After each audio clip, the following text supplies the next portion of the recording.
You're listening to the Hour of the Time. I'm Pooh. And I'm William Cooper. I pledge allegiance to the flag of the United States of America and to the republic for which it stands, one nation, under God, indivisible, with liberty and justice for all. Thank you. You're welcome. That was a great treat. It's been a while since you've done that, isn't it? Yeah? Why don't you just sit down and relax, honey? She's straining to get her head up where the microphone is. It's been so long since she's done this, she's forgotten that she doesn't have to do that, haven't you? Yeah? What have you been doing lately? I mean, a lot of people out there call me up and write me letters and ask me all kinds of questions about you. And one of their favorite questions is, why doesn't Pooh do the pledge anymore? Well, sometimes I didn't want to do it. What have you been up to? What's going on in your life? There's people out there that want to know those things. They want to know more about you than they want to know about me, and I think that's wonderful. Well, I've been playing with Allison, and I've been babysitting her today, and I forgot about the Pledge of Allegiance now, so I just remembered it and I wanted to do it. Well, that's wonderful. What else have you been doing? Well, I've been watering the trees, and I've been playing with Crusher and Pizza, and sometimes when Mommy comes home, I like to talk to her sometimes too, and especially when she makes dinner. Sometimes when it takes a long time, I like to play downstairs with Allison and Crusher and Pizza. Pizza? What's a pizza? Pizza's our little puppy. Well, why don't you tell everybody about Pizza? What is Pizza? Who is Pizza? Well, we got this little puppy from Pete and Susie. Those are the owners of them. And so we bought little Pizza, and that's why we call her Pizza, like Pete and Susie. Pete Susie. What kind of dog is Pizza? She's a German Shepherd. And? And how big is she? She's getting pretty big. She's about this size. Nobody can see that, honey, but you and I. Well? She's still a puppy, but she's got big feet, huh? Yeah. And you can tell she's going to be a big German Shepherd when she grows up. Boy. And how about Crusher? You get along pretty good with Crusher? Yeah. You like Crusher pretty much? Yeah, and he's pretty big, too. He's huge. He's bigger than you, isn't he? Yeah. A lot bigger than you.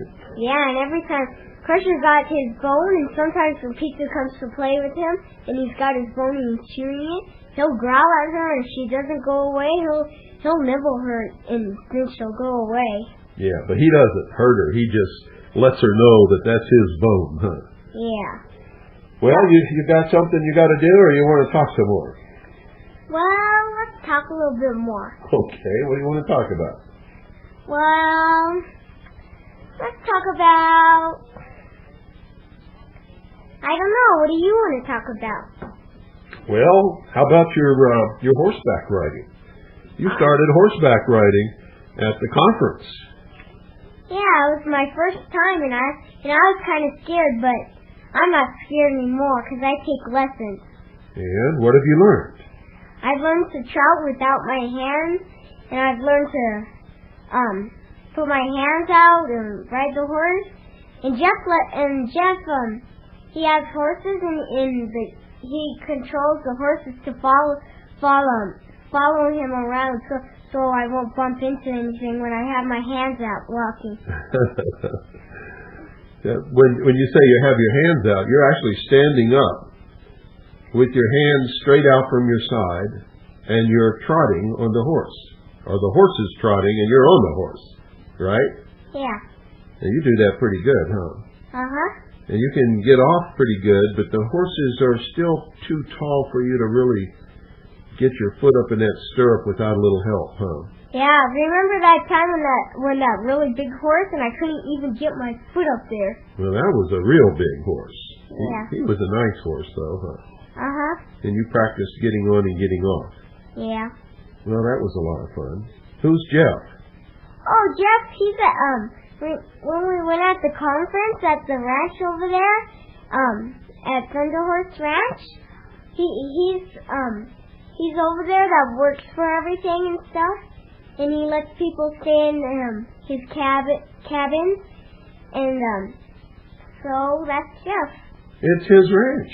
Uh-huh. Yeah, he was here for dinner last night, huh? Yeah.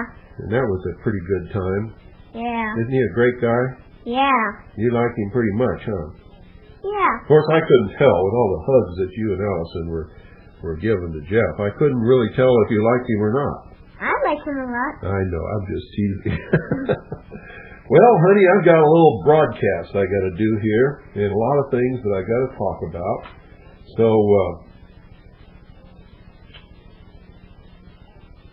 you want to stick around and just sort of listen to all this stuff? Nah, I think I'll go turn off my computer and see Mommy. Okay. Aren't you going to, you're not going to use your computer anymore tonight? No. Huh? Sometimes I like to use it for a little bit. Sometimes I get cold with that air conditioner. And sometimes I like to go inside.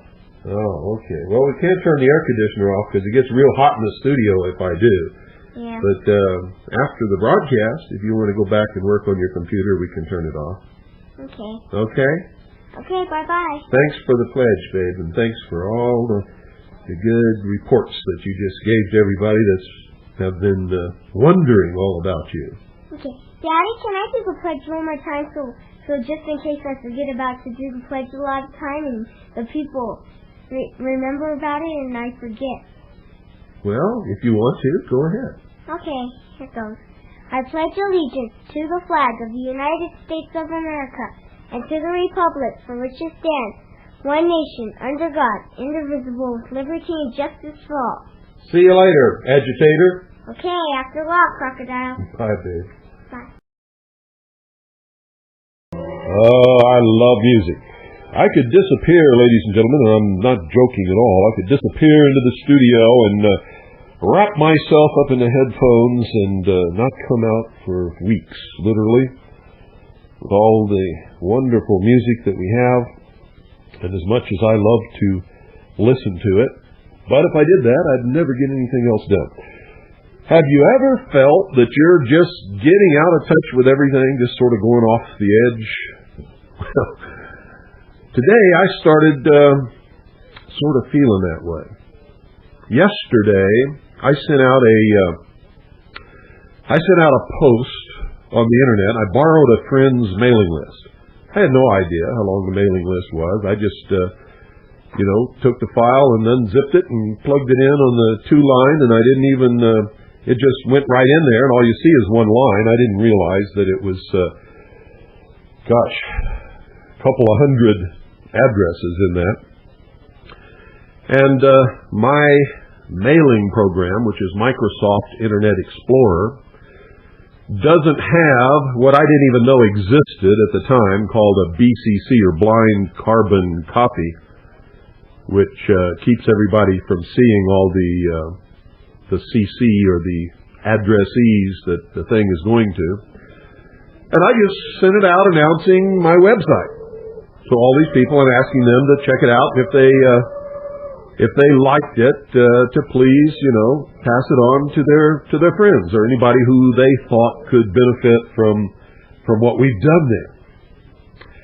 And I've talked about this before. It's been probably a couple of years, but remember I told you that the internet and computers seem to be a place where social misfits just thrive.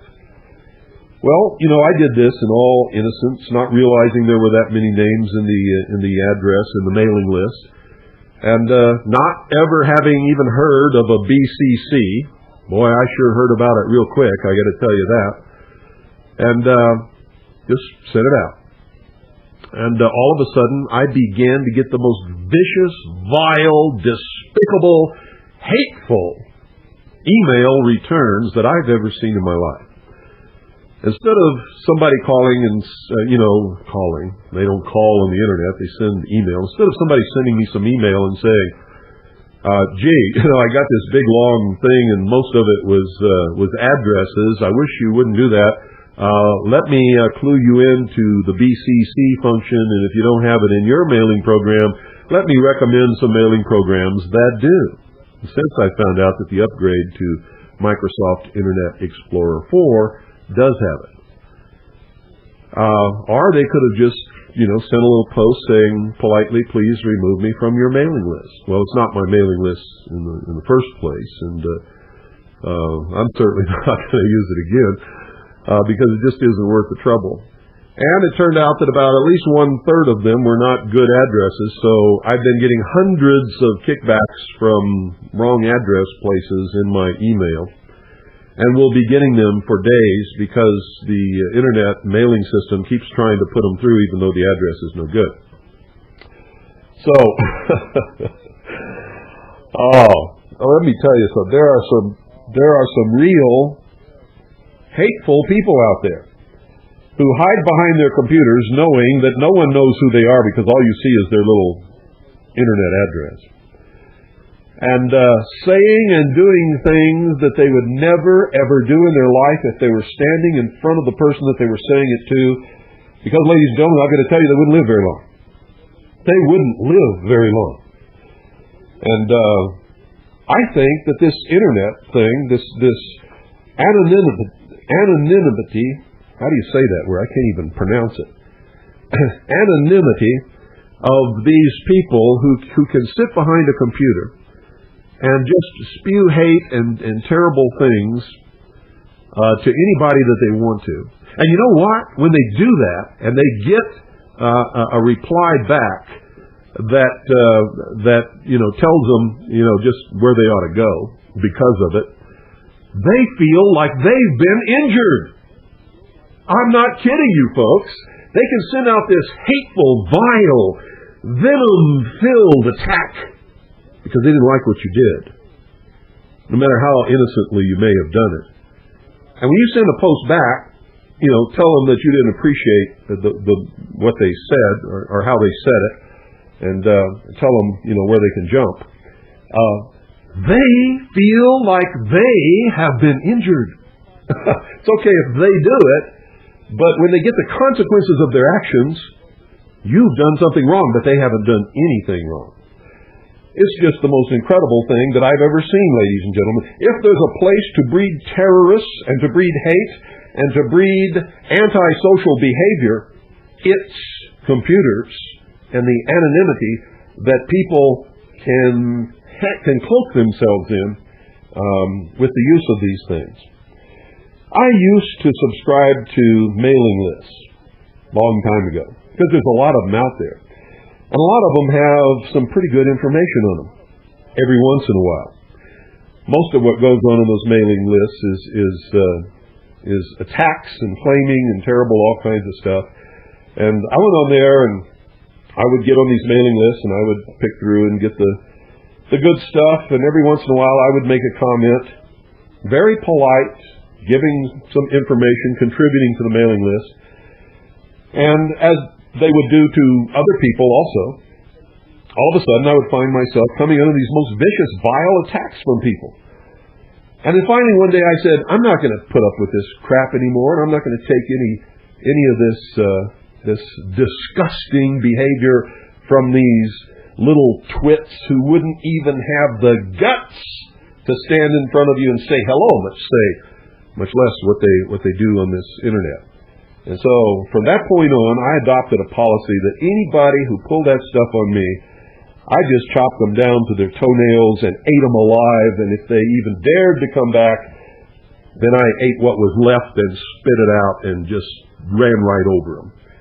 And these people hate you for that. What they want you to do is take all of their abuse and never say anything. They want you to go whimpering off with your tail between their legs. And they never seen anybody like me before. I just don't do it. Not anymore. I used to. I used to try to be nice and polite like my mother taught me, but you can't be that way on the internet with email. These people will just write all over you. And then they start their mail bombs and all of this kind of stuff. So I also have a policy. If somebody starts sending me bad stuff, I just send them back, asking them politely not to do it. And if they continue to do it, every time they send me one, I send them back, reply, their own message with nothing in it. I just hit the reply to sender button and send it back to them 12 times. So if they send me 10 of their junk, crap, vile, vicious, stuff that they do, then they get 120 back in their mailbox. And then if they're foolish enough to send me 10 more, ladies and gentlemen, I just, again, send them 12 times as many right back in their mailbox. And it may take 2 or 3 days, but eventually they get the message. And I never hear from that person again, ever, not in a million years. But I got to warn you, if your children are on the internet, make sure that they're not one of these people who are doing this vile, vicious lashing out at the world from the anonymity of the internet, where they can hide and never suffer the consequences of their actions unless they happen to run into somebody like me who just flat stopped taking that kind of abuse. Because it can develop into something terrible, folks. If people get the idea that they can do these terrible things in secret, what's going to stop them from jumping out from behind their computer and going out into the darkness of the night and begin to do terrible things to people under the mask of darkness? And of course, if they do that, sooner or later they're going to get caught and go to jail, go to prison. And I'm sure that's not something that you want to happen to any of your children at all.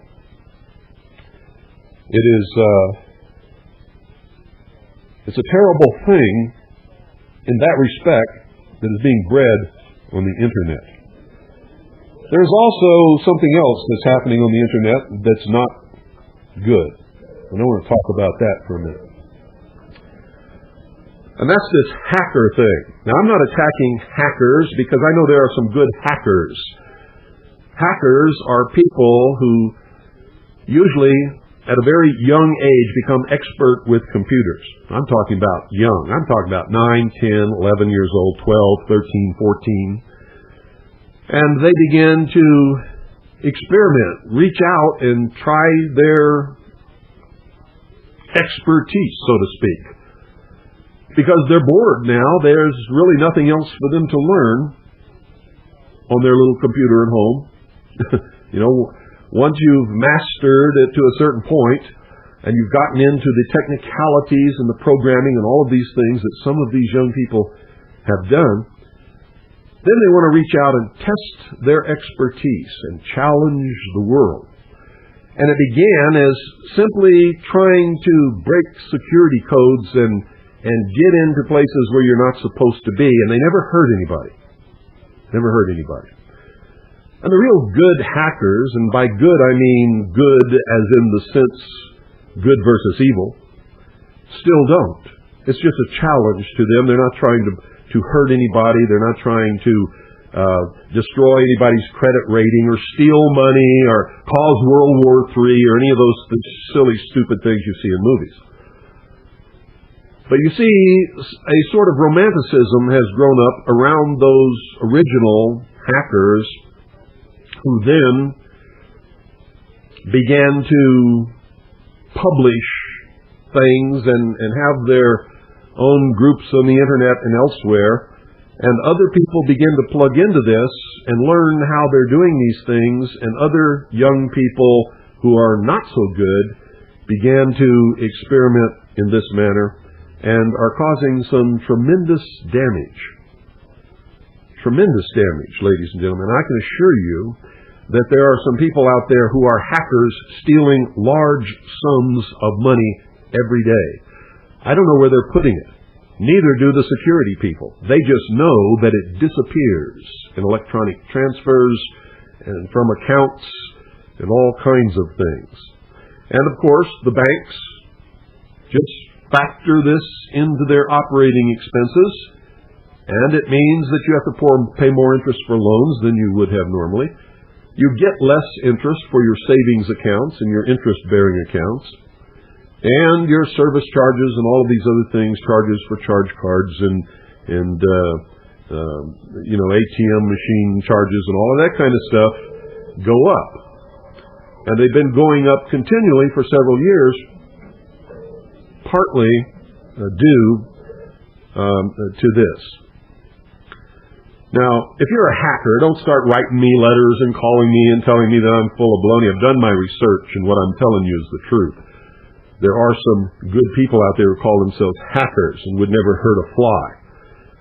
Unfortunately, and they admitted this themselves in their last hacker convention, in the publications that covered the convention, they made note of the fact that less than 25% of the people there were what you would call the good hackers from the good old days, and the good hackers of today.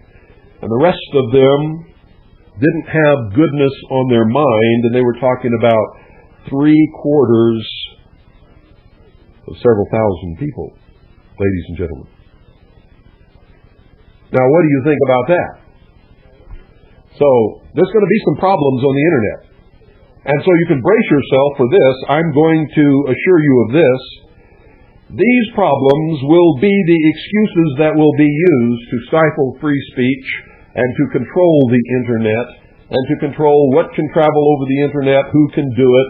Eventually there may be even licenses required to use the internet for anything other than sending email. Now, I'm making this prediction based upon what I can see right now, and based upon what the government has already proven to us that they want to do. So knowing how badly they want to control information and control the internet, and remember it was the government that set this whole system up in the first place, whether you understand it or not, and whether you realize it or not, they didn't do it for altruistic reasons, ladies and gentlemen. They didn't decide to allow the public in on this because they thought the public needed to know all this information. No, they did it with the ultimate goal of everything eventually going digital, ladies and gentlemen, over a worldwide network that since they set it up, they will eventually be able to control. And understanding human nature and the abuses that some people will heap upon others and will take advantage of this huge, vast informational highway, understanding the human nature in all of this, they're going to use that for the ultimate end excuse to bring total control on all of it. And it's going to be a hard fight. It's not going to be easy for them, but I guarantee you, in the end, they're going to win. They're going to win. And if you don't believe that, you haven't been around on this earth long enough, because that's exactly the way it's going to be, folks. You see, when the Illuminati make this statement, a nation or world of people who will not use their intelligence are no better than animals who have no intelligence, and such people are beasts of burden and stakes on the table by choice and consent, they're not just whistling Dixie, so to speak. They're telling the truth. And unfortunately, most of the people on the face of this earth fit exactly right into that category. Whether you like it or not, that's the truth. And that's why the world is so screwed up. And that's why we here in the United States of America find ourselves at this point in time facing the loss of our freedoms.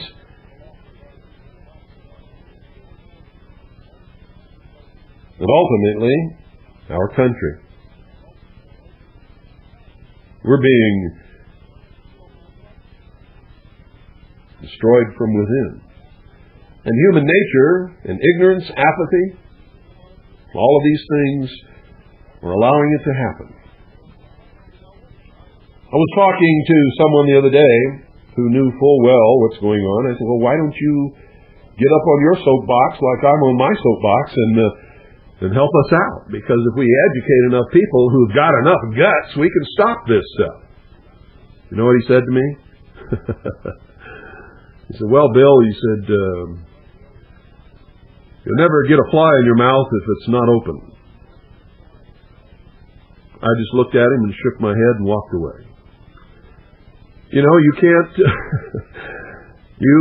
even reason with someone who makes those kinds of silly statements. Basically, what he was telling me is he didn't want any of it to come back on him when you know what hits the fan. He didn't want to even get a speck on him. I just wonder how he's going to escape that. You know, he's not ready for anything. Neither are most of you listening. You're not ready for anything. And I guarantee you it's going to be a hard road to hoe here pretty soon in this country. A real hard road to hoe. And there's going to be a fight, ultimately, over whether or not they're going to get our freedoms and liberties. And people like me will be doing the fighting. If you're not with us, you'll either be with them or with nobody. And I can tell you right now, if you're with nobody, you're going to be in a world of hurt. World of hurt. I suggest you get a movie called Red Dawn and just take a look at it. Because it's not far-fetched at all, ladies and gentlemen. It's probably exactly the way it's going to be. Exactly the way it's going to be. It's as close to the real thing. In fact, it's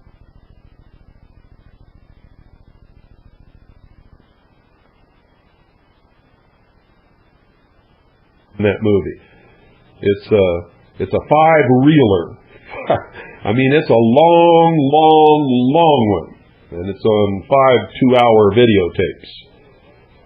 Take a look at that one. That one's closer to the truth than Red Dawn.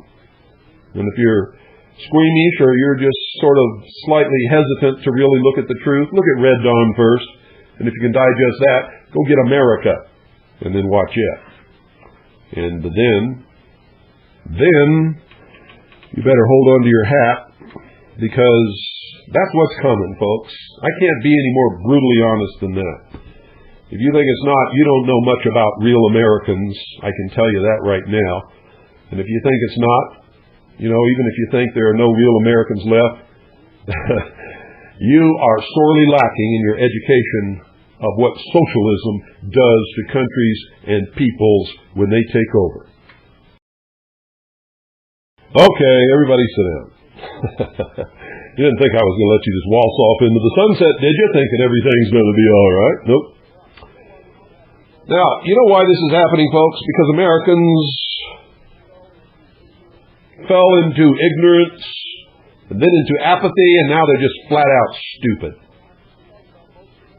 I'm talking about most Americans.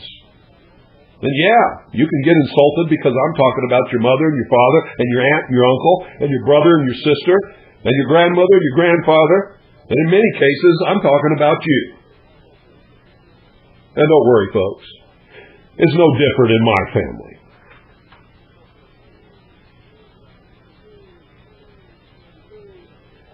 You see, I see people every day say, we're not losing anything. What are you talking about? What freedoms are we losing? You don't know what freedoms we're losing, really. Can you tell me, sir, what is the 4th article in amendment to the Constitution for the United States of America? I don't know exactly what the 4th article in amendment is, but I know what our freedoms are. Oh, really? Can you enumerate them for me? Can you tell me what they are? List them on your fingers and just, tick them off. Tell me what individual rights are protected in this country. And, if you feel really brave, you can tell me what limitations are placed on the federal government to prevent them from trampling on our rights. Well, I've got late for an appointment. I got to be down to... Sure you do. You know that most people listening to this broadcast fall into that category. You know that most people in the United States fall into that category. You don't know you're losing your freedoms because you don't even know what freedoms you have. You've never even read the Constitution for the United States of America. You hear about the Bill of Rights all the time, but you don't know what they are.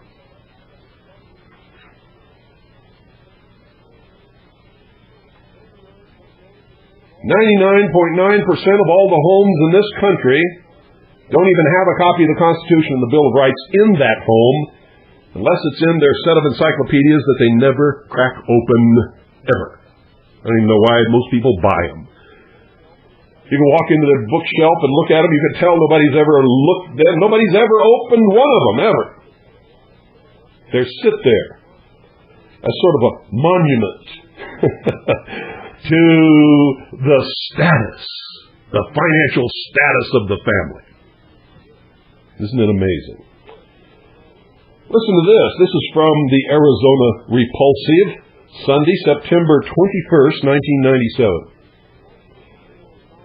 Constitutional knowledge sorely lacking, survey says. Well, you didn't have to take a survey to know that. I could have told them that if they had just called me on the telephone. But you know, everything has to be by survey. And it's not valid unless they take a survey. How many of you have ever participated in these surveys? I saw one the other day, ladies and gentlemen, that claimed to tell what everybody in the United States of America was thinking about the subject of the survey, and right at the top, it said this survey was conducted with 1,200 homes. 1,200 homes, and they're telling us what 260 million Americans think? You know, you can quote all this gobbledygook about survey science and statistics and all that kind of stuff, and I'm going to tell you you're full of crap right now. It's not valid. It doesn't apply. It is used to create public opinion, not measure it. Anytime somebody tells you that they know what all Americans are thinking because they took a survey of 1,200 Americans, and they don't show you their questions, and they don't tell you where these 1,200 Americans were, and even if they did, it wouldn't matter. 1,200 people do not speak for 260 million. It's as simple as that. But listen to this. Washington pop quiz. How many U.S. senators are there? Quickly, everybody listening, tell everybody else in the room, how many senators are there? And I should tell those of you who really know, keep your mouth shut. Going to be some embarrassed faces, red faces, sitting around in these living rooms listening to this broadcast tonight. And I'll bet you, some people are turning off their radio right now rather than allow anybody to know how stupid they have become about their own country.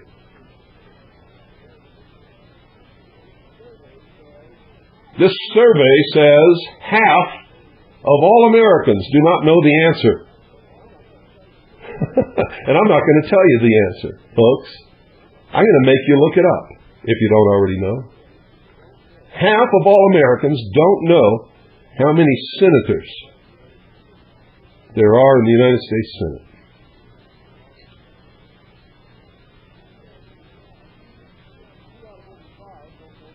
Two out of every five don't know that there are three branches of government. And that's where the survey has gone off the deep end. Actually, in fact, in the law, there are no longer three branches of government, ladies and gentlemen.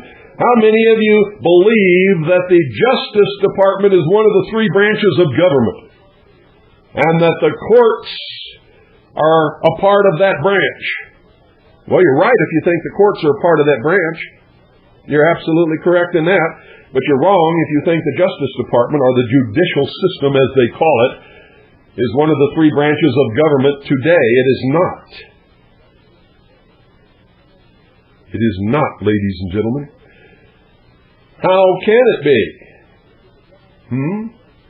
When the Justice Department is a part of the executive branch of government, and the United States Attorney General, who at the present time is the butcher of Waco, Janet Reno, is appointed by the President, a political appointment. How many of you realize that the courts are not separate like they used to be when there really were three branches of government? How many of you realize that the courts come under the Justice Department? I'm talking about the United States courts. Didn't know that, did you? How many of you know that the legislature, the Congress, gave away their authority to the president in 1933? Didn't know that either, did you? Well, you can look it up. I've read the site, given you the law on this broadcast, I guess at least a dozen times. 1933, during the so-called banking emergency. Congress gave the president the power to make law. They gave blanket approval to all past, present, and future executive orders the president may ever write, or has ever written, or any president has ever written. And until that time, the president could only write an executive order, ladies and gentlemen, elaborating on policy of the executive department of government, or the executive branch. But once Congress passed that law, that gave the president the power to create law simply by writing an executive order and signing his name to it. So if you want to know the truth, and most of you don't want to know the truth, you get as far away from the truth as you possibly can and stay as far away as you possibly can. There are no longer three separate branches of government.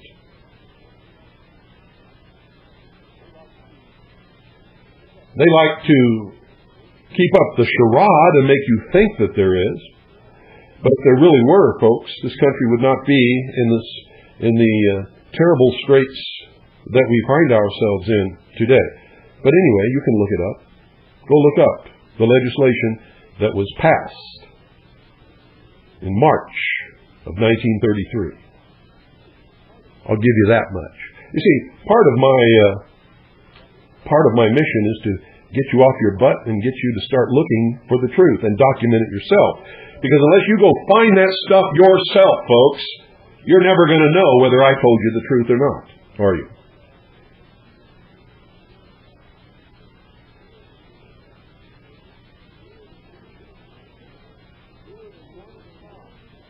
Fewer than 1 in 5. Fewer than 1 in 5. That means less than 1/5 of the entire country, according to this. But I got to tell you, this is just a poll. What they say here are probably the wrong figures, but this is one poll that I've read that's probably closer to the truth than any poll I've ever read. It says fewer than 1 in 5 surveyed was able to correctly answer at least 8 of 10 basic questions, such as how long senators serve, who nominates Supreme Court justices, and what the first 10 amendments to the Constitution were called. You see, they didn't even ask them, what are the first 10 amendments? They just asked them, what are they called? You see, I did it backwards one time. I asked a bunch of young people, I just walked down the street and stopped young people when I saw them, and I asked them, what are the Bill of Rights? One guy told me it was his laundry bill. I'm not kidding you, folks. It's the truth. And most of them didn't know.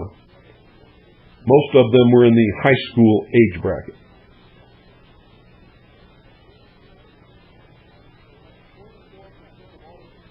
"24% of all the people polled could not name any of the First Amendment rights, and only 6% of all the people polled could name all 4.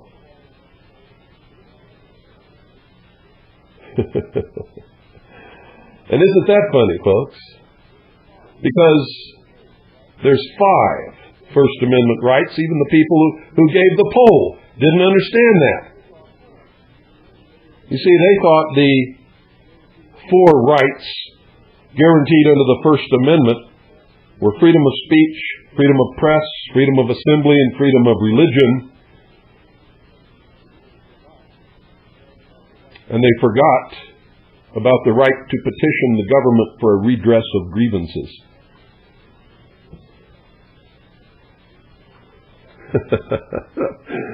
How about that? Yet, all these people who don't know anything about the Constitution, in the survey, 91% of them consider the Constitution to be important. Based upon what?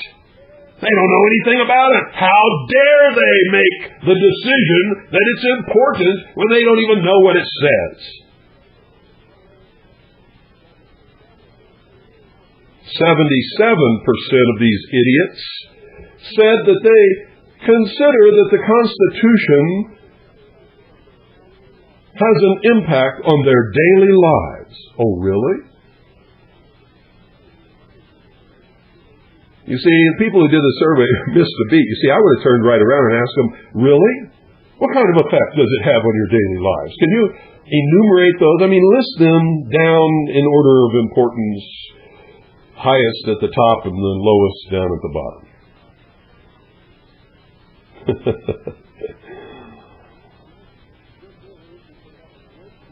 The good news is they have a great reverence for the Constitution, ladies and gentlemen, a document that they don't know anything about. Nothing whatsoever.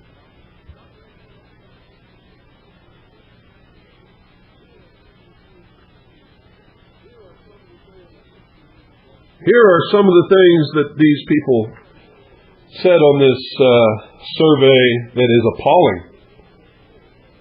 16% believe the Constitution declares Christianity the official United States religion. 35% believe the document declares English the premier language.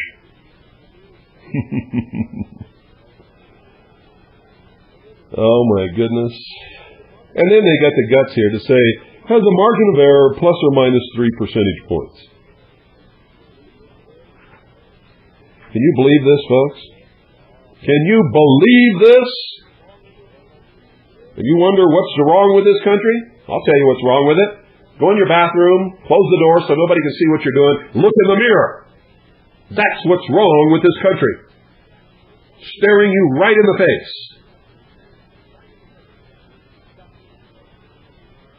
That's exactly what's wrong with this country. There are very few Americans left. In fact, there are very few people in this country who even know what Americans are, who even know what America is, who even understand the slightest concept of the principles and ideals upon which this country was founded and made it the greatest nation on the face of this earth. And oh, by the way, if I've adequately shamed any of you into going out and getting a copy of the Constitution and the Bill of Rights, the first 10 amendments, which are in fact a part of the Constitution. The Constitution was not accepted without them.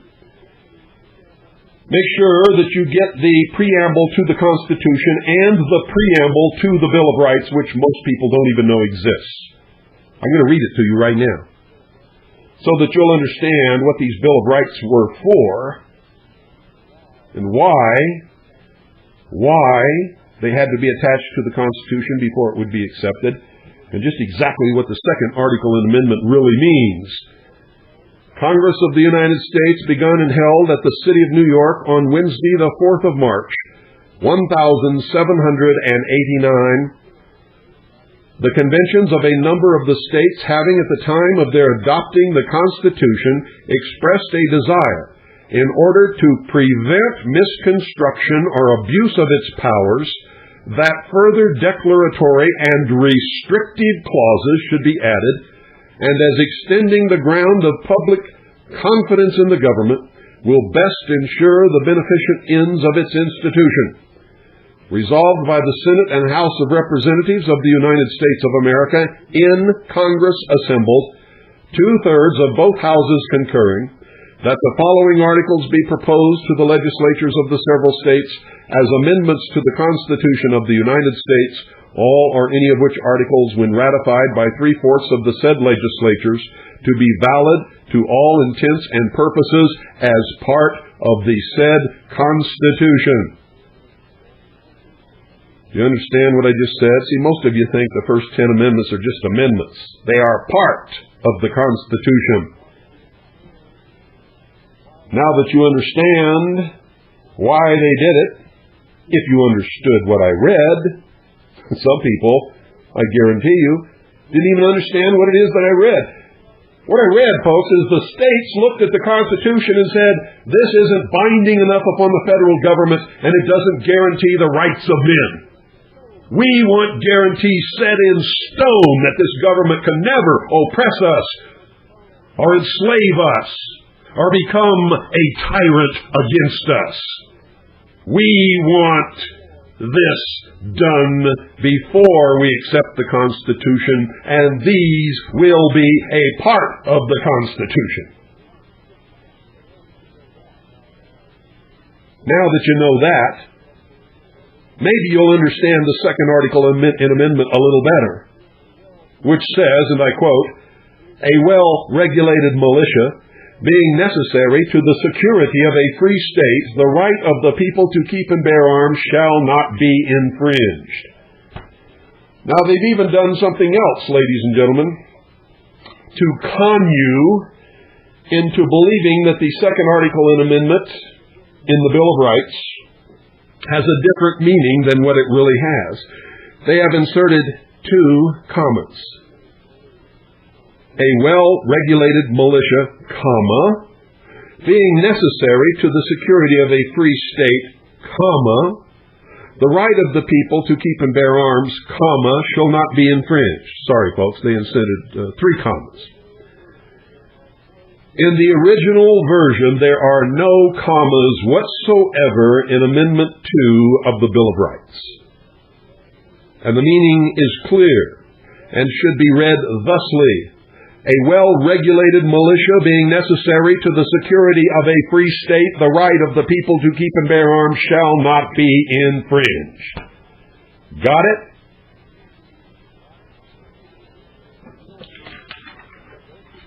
Now, if you don't believe me, go to the original version of the Constitution or a certified copy of the original Constitution, and you will see there are no commas there. In fact, whatever version of the Constitution and Bill of Rights that you get, ladies and gentlemen, you should compare them word for word, letter for letter, and punctuation mark by punctuation mark with the original to make sure that these socialist, jackbooted Nazi thugs are not subverting you with punctuation or with a lack of capitalization or with capitalization where it doesn't belong. In the law, a word that is capitalized has a different meaning than a word that does not, and you better understand it. So make sure that your Constitution and Bill of Rights are an exact copy of the original and have not been bastardized, fooled with, or screwed around. Got that? Otherwise, you'll never know if what you have in your hands is really saying what the Constitution really says. These people are tricky, and you ought to know that by now. And the last thing on my agenda tonight makes me just so sick I can't stand it. How in the world can legitimate, good law enforcement people, or as I like to call them, the good ones, are really peace officers, and their motto is really, and I'm talking about the good ones, to protect and to serve. How can legitimate, honest, good peace officers in this country, police officers, put up with this crap? You all saw the shootout in Los Angeles, didn't you? I couldn't believe what I was watching.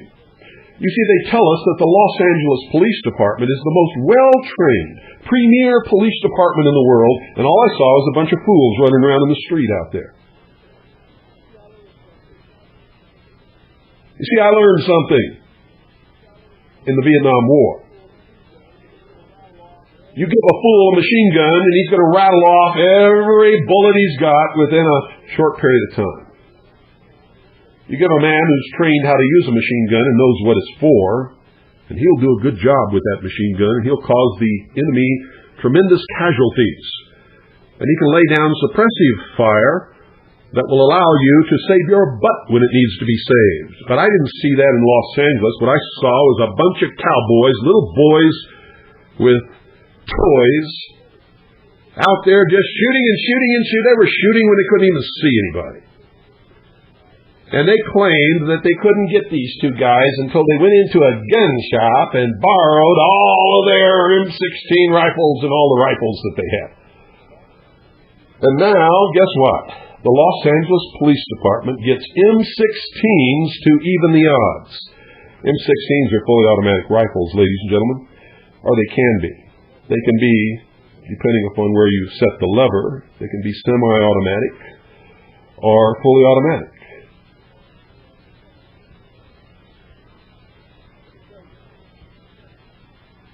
Let me tell you something. And if you're a police officer, you better listen to me. I've got a lot of experience in fighting human beings and killing human beings. I'm not proud of having killed human beings, but I know what I'm talking about.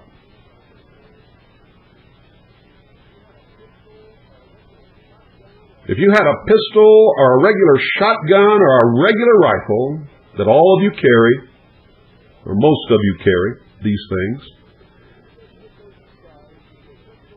if you couldn't hit those two guys with your pistol, your shotgun, or your regular rifle, you're not going to hit them with M16s. You're just going to cost the city a lot more money. A lot more innocent people are going to get killed, and there's going to be a lot more property damage for all the rounds that you're going to fire off. They're going to cause all this damage. And if you're facing a real good marksman who knows what he's doing, you see, the key to the proper use of a firearm is you never, ever fire it. Never, listen to me, never, ever use a firearm. Never, ever fire a weapon unless you know you're going to hit your target, or unless you have a specific purpose in mind that is a legitimate tactical reason for firing that weapon. I got news for you, LAPD. Your M16s aren't going to do anything but get you in more trouble than you've ever been in before.